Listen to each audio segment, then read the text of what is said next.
Hey guys, it's Mitch. How's it going? I thought we might check in with an old friend. We haven't spent any time on a Paul Smith book in a little while, so I thought it might be a good idea to take a look at his first and, as far as I know, only creator-owned work, co-created with James Robinson of A Puzzling Wildcats Run. We're taking a look today at 1996's Leave It to Chance #1. So just before we get into it, if you enjoy the channel, if you feel like you might want to help out a little bit, go subscribe to my Patreon. Links in the description, gives you early access to everything I do, helps out the channel, and helps to buy new comics. So Paul Smith is a guy, of course, we spent a bunch of time with on Uncanny X-Men, probably his most influential run in comics. He's a guy who hasn't done a whole lot of comics, but the stuff he's done has always been excellent, and at least that Uncanny run is extremely influential. It doesn't hurt that the storylines are also some of the best in Uncanny history, in my opinion. And the writer, James Robinson, we spent some time with him too, pretty recently actually, on Wildcats. He was doing some of the fill-in issues with Travis Charest in a bunch of kind of baffling issues that didn't really go anywhere, but I don't entirely blame James Robinson for that. I think it's pretty clear that those issues were done Marvel method, where Travis Charest was just drawing pinup pages, and James Robinson had to pretty much just narrate. Nothing really happened, but that was because the artist really didn't feel like drawing anything happening. So now, this is 1996, and the comic bubble has officially burst at this point. This is around the time Marvel has filed for bankruptcy. I think it's safe to say at this point that the Extreme era is pretty much over, and all of the artists associated with that era have all kind of packed up, and just, there's some of them are still drawing comics, you know, from Rob Liefeld to Jim Lee to Mark Silvestri. They're still doing the occasional comic every once in a while. They're gracing us with, you know, some breadcrumbs here and there. But for the most part, all of the great artists that I grew up on have basically retired. There's no wave of extreme artists kind of coming up in their wake, so we got to come up with a new direction to try and push storytelling. Interestingly enough, around this time, we're also getting the last waves of the indie boom of the 90s as well, which, you know, Image kind of fed into. So yeah, guys like Paul Smith, you know, you're a little late to get in on the huge million issue print runs, but you can still make some pretty good coin by coming up with a creator-owned book over at Homage Studios. So that's what they decided to do. They tried to push it in a direction that was away from superheroes. They both had their fill of superhero comics for a while, into more fun adventure kind of stuff, which I have no real qualms with.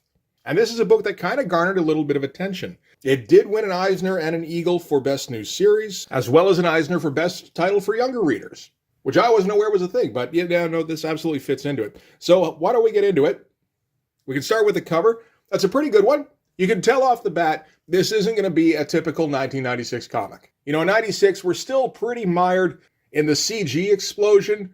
We're just about to get to all the lens flares, although they're not really going to do a whole lot of that on here. We're just getting Paul Smith's very stark style, and, you know, why not get a couple of Paul Smith hands in there, because he's so goddamn good at that. And we get our main character, Chance Faulkner, and she's going to be our adventure buddy for this thing. So let's get into this. It's a little strange, I gotta say, because this isn't really a kiddie book. This is more like, you know, one of those kind of gateway books where it's got some kind of scary moments, but for the most part, yeah, you could give this to a 10 or 11-year-old and they're going to be fine. And then it's odd because in the middle of that, you know, you go from this kind of cartooning, stark style, like very stark, and then in the middle of it, you get ads for Image books.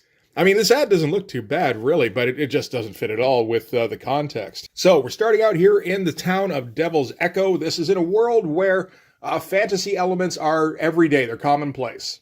So that's kind of the trade-off for doing superheroes. We still want to do some fantastical stuff. So we're going to do a modern-day setting, but with demons and goblins and trolls and all that kind of stuff. And we're starting with Chance's father, Lucas Faulkner. And the Faulkners are known for battling against evil supernatural elements. So in this case, Lucas is battling against the demon Polgonus. And we're going to get a good idea off the bat of what this comic's going to be about. We get the clean line style, which is pretty classic for Paul Smith. He's going heavy on the shadows, though, much more so than he has previously, at least that I've seen. And we've got, you know, some computer colors going on, but they're not going nuts with it, which is good. I still don't prefer this coloring system, particularly with Paul Smith, compared to, you know, the 4-color system. I'd much rather see Paul Smith in 4-color on newsprint, but I understand that's just me. But, like, awesome pose, right? Yeah, great looking stuff. And then after the battle, you know, the town is hidden away for the duration of the battle. Then afterwards, Lucas comes out from his keep here, and he's going to go and speak to the press about it because he has to go and give a conference. Let people know what was going on with the demon Polganis, why he was here and where he's gone to. And in the background, we get Lucas's daughter, Chance, who's just kind of watching him go and going, "Go, Dad." And we can see, like, it's a fully modern TV setup here. So almost a completely modern world, for 1996, but with these, like fantasy elements sprinkled in all over the place. Like, that's an incredible looking shot for the, just the establishing shot for the keep. This is wild too, how everything, this is your directional devices. Everything is pointing in on the press conference. And because, this is a very small figure of Lucas walking down the stairs, but you can pick him out because everything's pointing at him. Huge amount of black too. That's great stuff. So Chance is kind of listening in on the interviews while she, just kind of explores the grounds, comes upon a magical door. This is one she's familiar with, and she's going to enter in through that. Gorgeous looking stuff. It's a bit too cartoony for my taste. I understand they're pushing in more of a kid's direction, and this is more of a lighthearted feeling book. So I'm not holding anything against it for that. It's not really what I want to see from Paul Smith, knowing what he did on Uncanny X-Men. It is incredibly smooth looking stuff. And I love what he's doing with the light and shadow. All right, so back with the TV studio, we hear that in other news, tensions mount in this week's mayoral elections as the sewer workers' strike enters its second month because goblins got into the sewer. They're not going down there while there's goblins. Unions won't allow it. And this mayoral election, it's a through line that's going through the entire issue, and I assume will be a major element for this arc anyway. But yeah, again, tons of black going on in here. There's a little bit of an afterword after the story in this, and they say that this was a conscious decision to make it kind of a more noir feel, which doesn't seem particularly instinctive for a fantasy storyline. It's a modern-day fantasy storyline, but still. And then you get these more cartoony characters, almost like Timmy Turbo out of Tom Strong. Same with this guy here, where he's just got the black marble for the eyeballs. And then you get guys like this, who are much more like the classic Paul Smith style. It's a little strange, and it kind of seems like Paul Smith's a bit of a chameleon when it comes to his style, where he can just kind of slot in whatever he feels like. And it all seems to work. Again, it's not what you would assume would work. Noir plus fantasy plus European-style cartoons. All right, back to Chance here, who is stopping in on a hidden magical garden. Yeah, see, this is not the same as this here, obviously. So, magic portal. And there's a fairy here who Chance hangs out with. It seems like they spend a fair amount of time together. Again, very nice looking stuff. Again, with the heavy blacks here and there spotted. Would have been nice to have seen this in black and white. I wonder what that would have looked like. And Chance is talking to Dash the fairy. She's talking about her upcoming, her just past birthday, actually. She's just turned 14, which is the age that falconers generally get inducted into being, what it is to be a falconer. So you start training to battle evil, all that kind of stuff. And her dad has just been ignoring that so far. He's been busy fighting demons and shit. I guess he's got excuses. But she's super stoked about this because this is all she's thought about for years. She wants to get out into the world and start exploring and having adventures. And Dash is a little sad because it means that, she won't see Chance nearly as often anymore. Again, that's slightly cartoonified, simple line style. That seems to be kind of a tightrope, particularly on the main character here, where she's pushed a little bit more to the cartoony side than some of the other characters in this. But not so far as to be a total caricature like some of the other characters in this. Which is a smart move. Anybody who's read Understanding Comics will remember the bit about iconography, about how the more you abstract something like a face, into a more cartoony style, the more relatable it becomes. And of course, the opposite is true as well, where the more detailed you make something, the less relatable it is. Such as when you're adding all sorts of lines onto something and giving it very distinct features, somebody reading it's going to go, oh yeah, that's definitely not me. But if you're just drawing a smiley face, well, that could be me, that could be anybody. So smart play, particularly in a kid's book, to make the protagonist a bit more on the cartoony side. All right, from there we're going to cut back to the streets, where somebody is on the run with his daughter, and they're being chased by a couple of other somebodies. Again, a lot of spotted blacks here and there. This feels kind of Sin City-ish, particularly with just how, the figure itself is kind of blocky. So the main figure here stumbles over the rooftop. His daughter goes flying, and he, of course, exhorts her to get running. And he's going to try and hold off these guys, these kind of demonic-looking guys chasing after them. Looks like he casts something, nice little spell effect, which ignites the ground between them, but the guys that are following him don't seem to care too much. They leap right through the flames. And the dad just keeps yelling after the daughter to just run. And you get the impression that he didn't last too long. Look at all that black. That's fucking fantastic. Just as a guy who has difficulty remembering to spot blacks, this is the kind of thing that's kind of instructive. So we're not necessarily sure how that will factor into the rest of the story just yet, but it will actually get extrapolated on further in this issue. Back to Chance here. She's going to go and have a talk with her dad. And she's made a point of dressing up in her dad's favorite dress for her, because this is the time of the big talk where, this is all about my future, that kind of thing. Goes into his workshop where he appears to be doing some alchemy, and they're just going to shoot the shit a little bit, like talk shop. It stands to reason that Chance is pretty well versed in what her dad does. Like, even if she wasn't interested in going into the same line of work as him, which she very clearly is, it's just such a part of their day-to-day life that she would at least know something. But, yeah, no, she's very involved. And we're going to cut to this little dragon that Lucas has imprisoned. And we're going to spend a little time on the dragon, because the dragon is going to come back as a supporting character. Very heavy Lockheed vibes with this dragon. So Lucas is just kind of looking after it in the meantime, but eventually he's going to have to try and teleport it back to its own dimension. It doesn't belong on this plane. And the trip is almost certainly going to kill it, but that's what has to happen. It can't stay here. It's interesting when he draws Lucas here. It gives off like kind of a heavy John Romita Jr. feel. Particularly interesting considering it's not like he got some guy who's used to inking John Romita Jr. I mean, he's inking himself on this. So with the conversation about the dragon, that provides kind of a natural transition so that Chance can bring up, so when do I get to be your assistant? I'm of age now.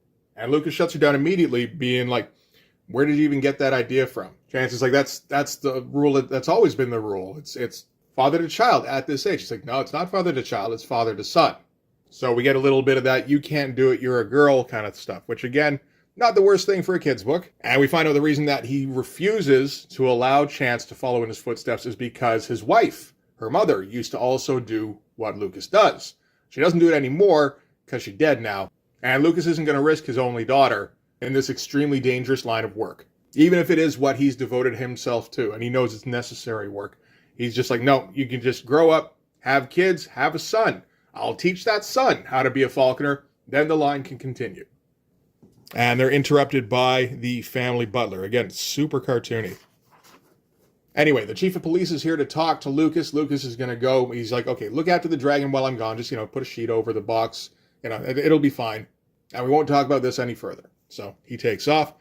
She's about to go cover up the box, recognizes that the dragon looks absolutely terrified, and is feeling a little bit rebellious, probably particularly because she's been told she can't do the one thing above all else that she wants to do. So naturally, she opens up the crate, lets the dragon out, and he immediately flies up to the window and out. Again, having a protagonist that is loyal to authority but doesn't necessarily buckle to authority, also a good thing in a kid's book. All right, so now we're going to get our conversation between Lucas and the chief of police. Heavy-duty shot. Look how much black is in this panel. That's awesome. As we have a fireside chat, the chief of police is telling Lucas about the dad and daughter that we saw in the previous sequence who were running across the rooftop. So he is actually still alive. I missed that part before. He's catatonic and his daughter is missing. Lucas isn't particularly interested until he finds out, he's a single dad with a daughter. It's like, oh, that sounds a little familiar. But he's got a mission that he's going to be going out on soon. So he can't look into this right away. He's like, okay, keep looking for the girl. I can't talk to the dad because, comatose. So once I get back, then we'll reassess where the situation is and we'll see what I can pick up from there. So that's going to have to be enough for the chief of police for tonight. He's going to take off.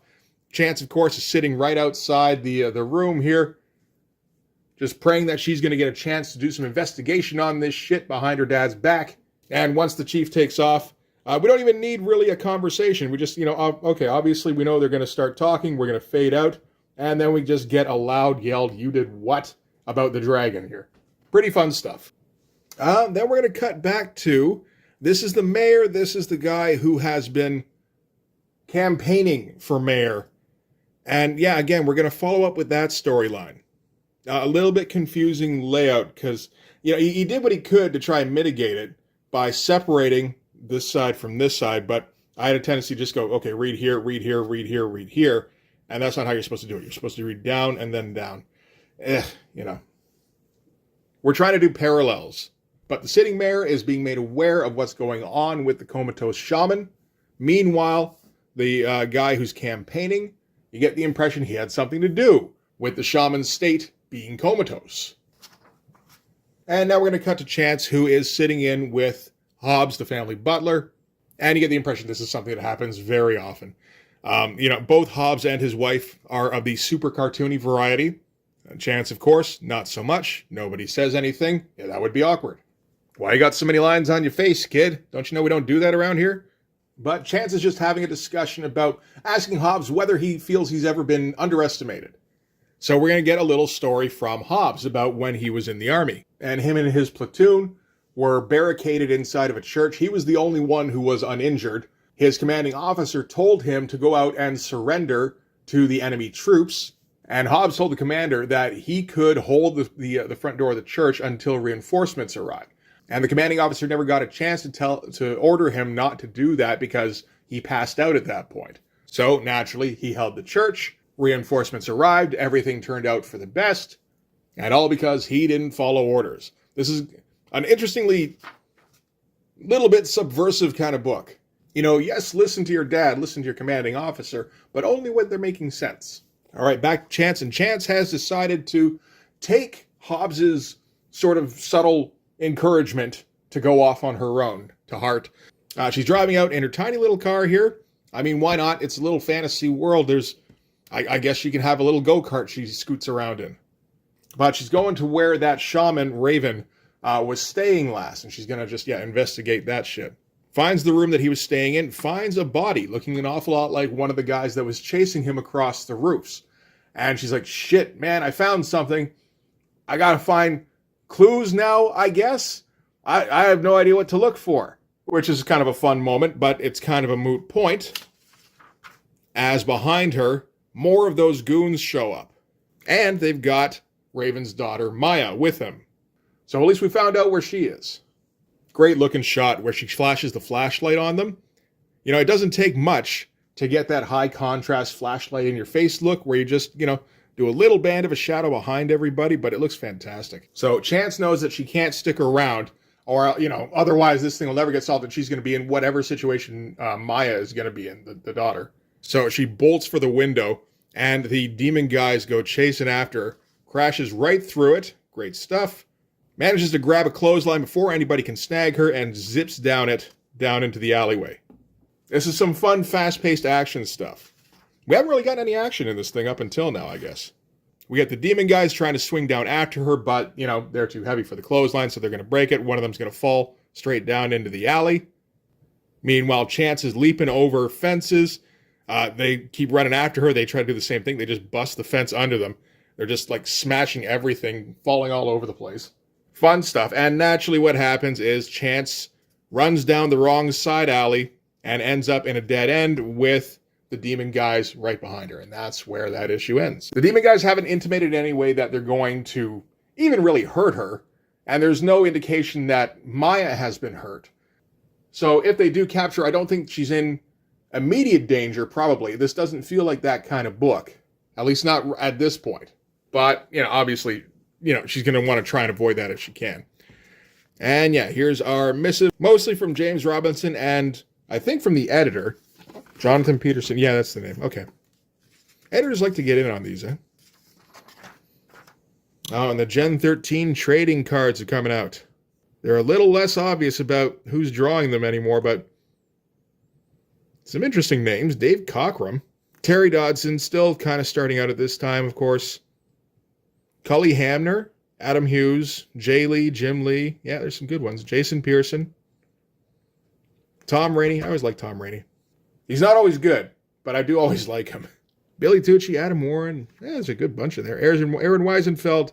Where's Richard Bennett? Well, they say and more. I guess that That sums that up, but you better get some Richard Bennett in there. What is that? The Wizard's Tale. That looks like Charles Vess, Kurt Busiek, and David Wenzel. I don't know. Doesn't look like an Image thing, but again, it's 96. You don't know what direction comics is going at this time. Even Image Comics. So yeah, that's Leave It to Chance number 1. It's mostly setup. We're going to get, we get a lot of background. We get introduced to our protagonist in detail, which is good. We get the tone, which is maybe the most important thing. And we get a sense of how this world works. I've got issues 2 and 3 now. I probably won't go over them for the channel, but I can at least follow up and, I don't know, just let you know if it's any good.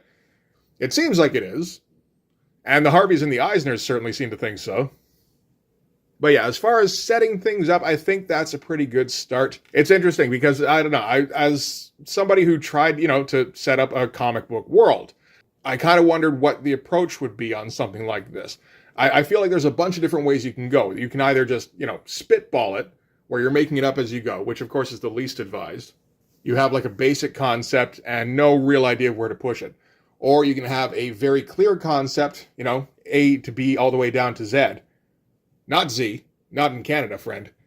Which, I think is probably pretty rare. And then you have what I kind of did with Blood Force, where I tried to find a concept that I could see spinning off different storylines from. And that kind of seems like this. The basic concept is pretty cliche. The parent / authority figure who doesn't approve of the younger assistant / pupil / child following in their footsteps or taking up their work. And that pupil, child, whatever, continuing with it anyway because they're so darn brave and resourceful. And maybe they get in a little bit over their head, but that's okay too, because, you gotta try shit, kids. It's interesting looking at it from that conceptual point of view. But yeah, not a bad comic at all. Not something I would necessarily have picked up at the time. I think I would have liked to have checked out this first issue, and then I think if I had in 1996, I would have been like, yeah, not for me. But I don't know, the dragon shows up more in the next couple of issues, so if that livens things up, he probably comes to the rescue in that alleyway. I bet he does that. Anyway, that's going to do it for this one. Thanks very much for watching, guys. If you like this video, please hit like, hit subscribe, hit the notifications so you know when the next one's coming out.